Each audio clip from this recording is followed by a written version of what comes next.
এক বড় দলের বড় নেতা আমাকে বললেন, কি হলো ভাই? আমি আপনি বলেন। This is miracle. এখানে কোনো রাজনৈতিক দলের কোনো কৃতিত্ব নাই। আমি বললাম যথার্থ।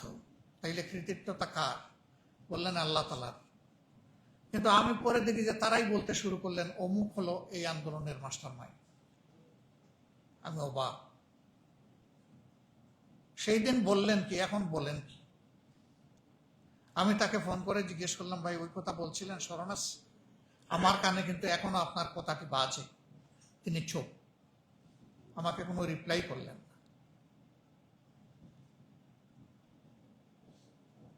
এই দিনগুলাতে আনাস তার মাকে বাবাকে চিঠি লিখেছে, ফাইয়াজ তার মাকে মেসেজ দিয়েছে, ওই জাবির ইব্রাহিম তার মাকে বলেছে, মা আমার মাথায় একটা হেলমেট পরিয়ে দাও, আমি আন্দোলনে যাব।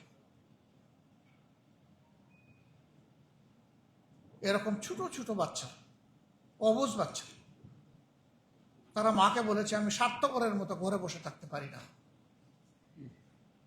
জাতির আজাদের জন্য আমার বড় ভাইয়েরা, সহপাঠীরা, এমনকি অনুজরা যেখানে রাস্তায় নেমে গিয়েছে, আমি স্বার্থপর হয়ে কাপুরুষ হয়ে তোমার ওই সন্তান হয়ে আমি বাঁচতে চাই না। উত্তরার রাস্তায় দেখেছেন আপনারা, এখনো রিলটা বাসে। ছোট্ট একটা ছেলে, ধারণা করে 6-7 বছর বয়স। তাকে সবাই গিয়ে বলতেছে তুমি চলে যাও। কেন চলে যাবো? কয়ে যে তুমি কেন এখানে থাকো? কয়ে যে আমি আন্দোলন করতে আসছি। তুমি আন্দোলন করতে আসছো? যদি গুলি এসে তোমাকে শেষ করে দেয়, কয়ে আমি শহীদ হয়ে যাব। তোমার মা বাপ কাঁদবে না? কয়ে না, আমি আমার মা বাপকে বলে এসেছি আমি মারা গেলে দুঃখ রেখো না, আমাকে ক্ষমা করে দিও। এই 6-7 বছরের শিশু। আমি মাস্টার মাইন্ড কারে বলবো? এরা সবাই এক একজন মাস্টার মাইন্ড ছিল। এই জন্য এই আন্দোলনের কোনো একক মাস্টার মাইন্ড নাই। এখানে একজন সাবেক সামরিক অফিসার এবং পার্লামেন্ট সদস্য মেজর আখতারুজ্জামান সাহেব বলে গেছেন যে এর পিতৃত্ব নিতে হবে না।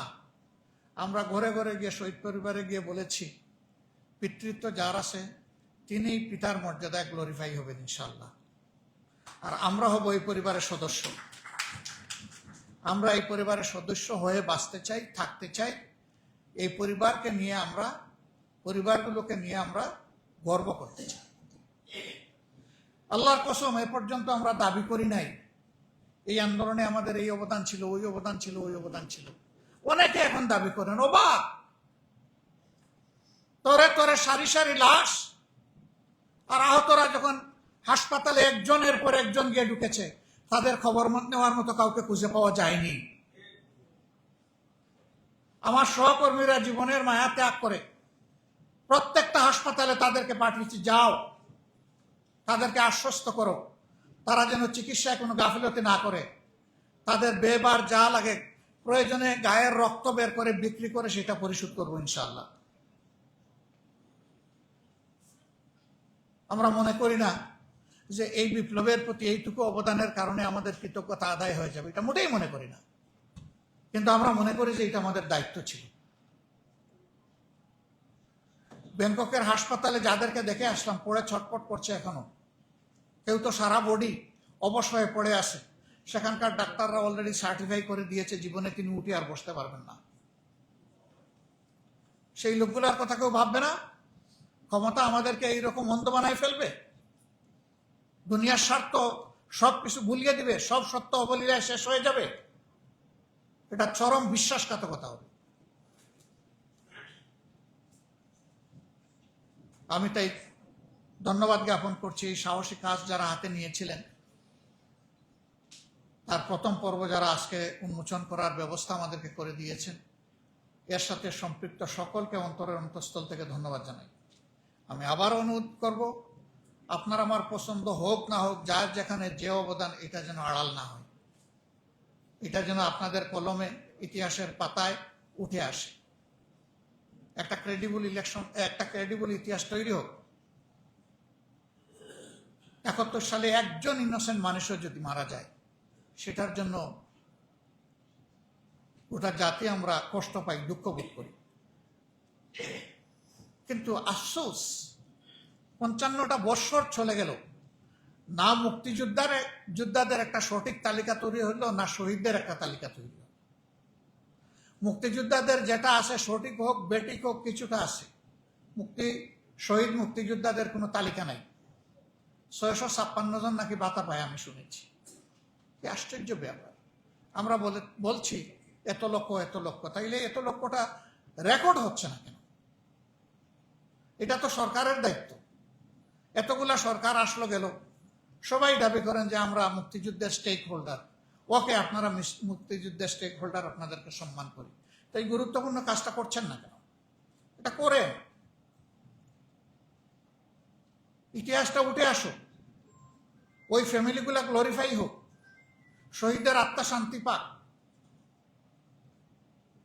71-এর মতো 24 যেন হারিয়ে না যায়, এই জন্য এই উদ্যোগ। আবারও মোবারকবাদ। আমি সরকারকে অনুরোধ করব, এটি তো সরকারি উদ্যোগ নয়, সরকারের দায়িত্ব আছে, আপনারা উদ্যোগ নেন, সঠিক ইতিহাস রচনা করেন। কিন্তু আমি খুব আশাবাদী হতে পারছি না। বলবেন হোয়াই নট? এই 24-এর পরিবর্তনের আগে আমাদের কণ্ঠে, রাজনীতিবিদদের কণ্ঠে যে সুর ছিল, 5 তারিখের পর থেকে আস্তে আস্তে বদলে যাচ্ছে। 12 ফেব্রুয়ারি 2026-এর পরে ব্যাপকভাবে বদলে গেছে।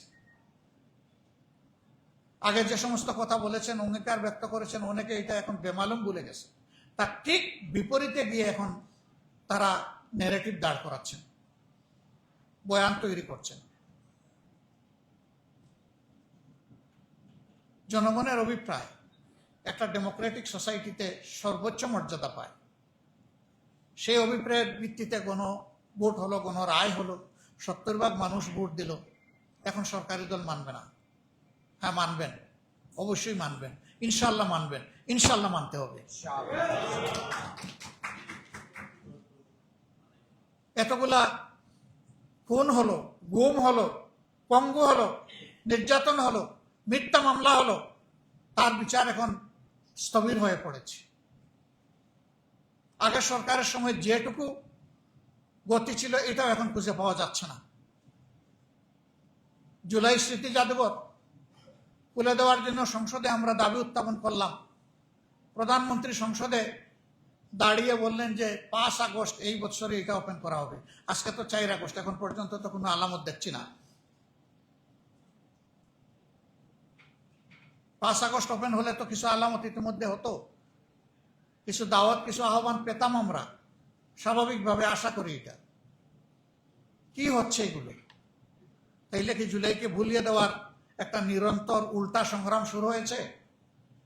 যদি সেই রকম কোনো সংগ্রাম হয়ে থাকে, আমরা মহান আল্লাহর উপর ভরসা করে বলছি, দেশবাসীকে সাথে নিয়ে এই সমস্ত কিছু ইনশাআল্লাহ তছনছ করে দেওয়া হবে। কি জীবন তো একটাই, সেই জীবন স্বার্থপর কাপুরুষের জীবন না হয়, এই জীবন হোক জাতির জন্য উৎসর্গ। এখানে কোনো বৃদ্ধ আর যৌবনের কোনো ব্যাপার নাই, এই ইস্যুতে একাকার ইনশাআল্লাহ। এই ইস্যু ভুলিয়ে দেওয়ার জন্য আমাদেরকে অনেক লোভ, টোপ, প্রস্তাব, বিভিন্ন কিছু দেওয়া হচ্ছে। আমাদের সোজা সাপটা কথা, জনগণ যে রায় দিয়েছে এইটাই মানতে হবে, আমাদের আলাদা কোনো রায় নাই। এর বাইরে আমরা যাব না, যাওয়ার কোনো সুযোগ নাই। আমরা জাতির সাথে বিশ্বাসঘাতকতা করতে চাই না। কেউ করে করুক, আমরা করব না। আমার শেষ অনুরোধ সরকারের প্রতি, মেহরবানি করে জুলাই যোদ্ধাদের গায়ে হাত দেবেন না। যে জুলাই যোদ্ধাদের কারণে আজকে আপনি সরকার, সেই জুলাই যোদ্ধাদের চোখগুলা কেড়ে নেবেন না,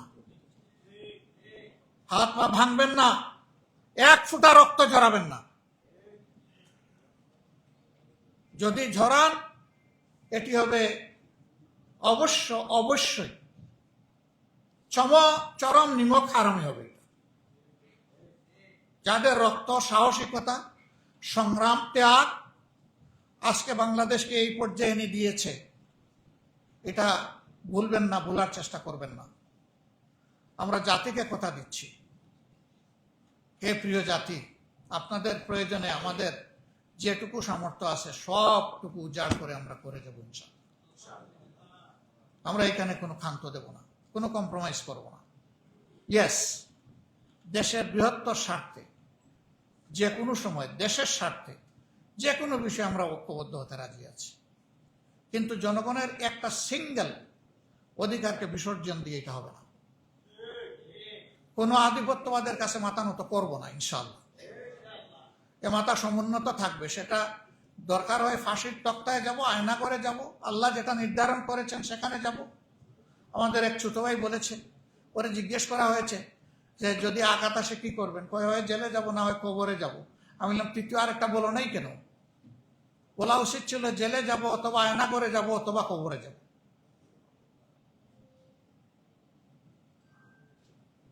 সবাই ভালো থাকবেন, এ দেশ আমাদের সবার, সবাই মিলে এই দেশের জন্য আমরা লড়ে যাব এবং বিজয় হবে ইনশাআল্লাহ জনতার।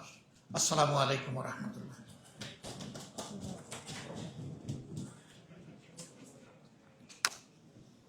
অনেক অনেক ধন্যবাদ মাননীয় বিরোধী দলীয় নেতা মাননীয় আমির জামাত ডক্টর শফিকুর রহমান।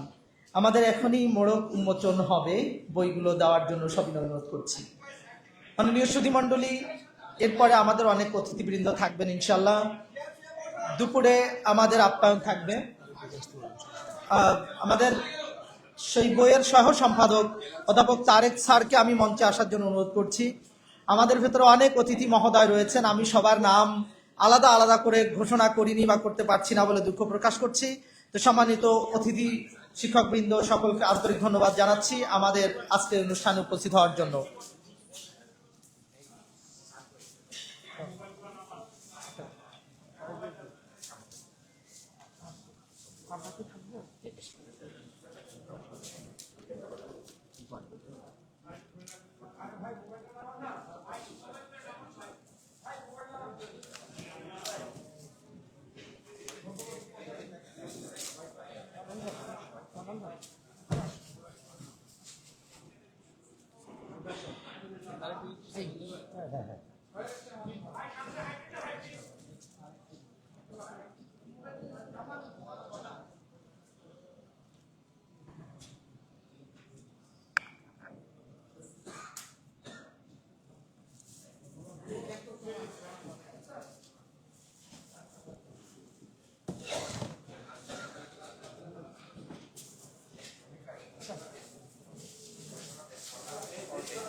সম্মানীয় উপস্থিতি, সম্মানীয় সুধীমণ্ডলী, আমাদের মিটিং চলতে থাকবে। মাননীয় প্রধান অতিথির ব্যস্ততার কারণে আমরা উনি চলে যাবেন।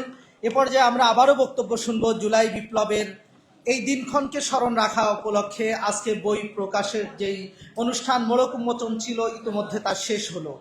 সম্মানীয় উপস্থিতি।